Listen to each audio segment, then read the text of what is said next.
Il y a 30 ans, on sortait tout juste de la crise sanitaire, AEMA se créait et on ne savait pas si ça allait marcher. Et le pari un peu fou, c'était de rassembler des mutuelles, Massif et Aesio, qui étaient sur des métiers différents, qui avaient des cultures différentes, mais dans le fond, qui avaient le même projet de bien protéger les gens, de bien prévenir les risques de leur vie. Et à cette époque-là, l'assurance n'était pas du tout populaire. La crise pandémique de 2020, il faut s'en souvenir, elle a totalement éreinté le secteur.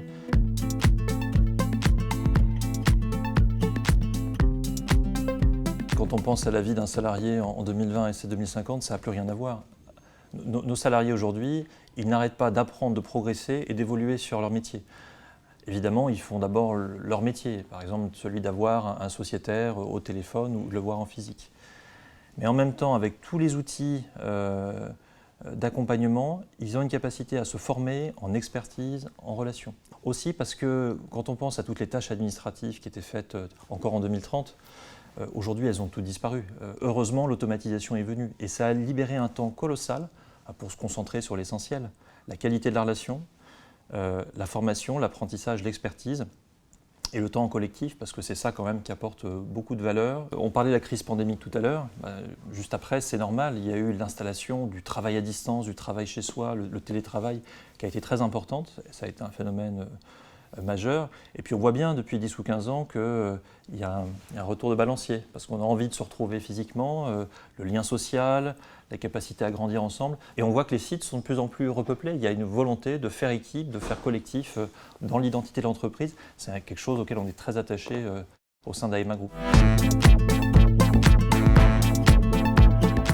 En 2020, je parlais de la société à mission, il y avait des visions très intéressantes, très puissante, portée sur l'alignement entre l'entreprise et la société.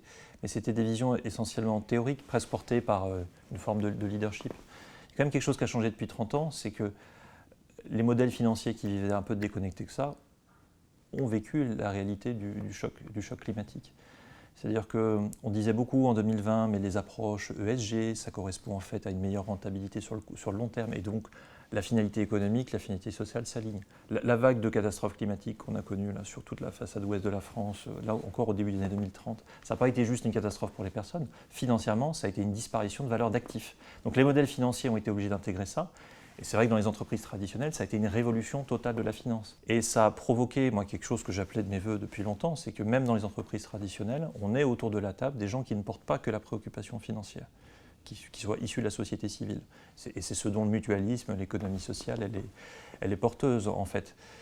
Ce qui est regrettable, c'est que ce soit l'arrivée de catastrophes réelles, pas les anticipations qu'on avait en 2020, qui a amené la finance à bouger. Mais elle a bougé parce que il n'était pas moyen de faire de l'argent autrement, d'une certaine façon.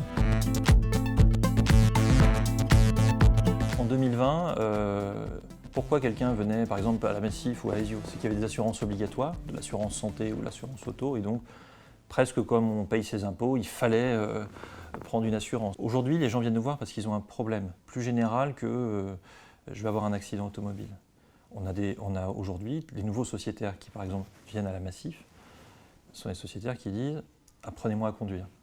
Et derrière, l'assurance, en fait, c'est une conséquence de ça.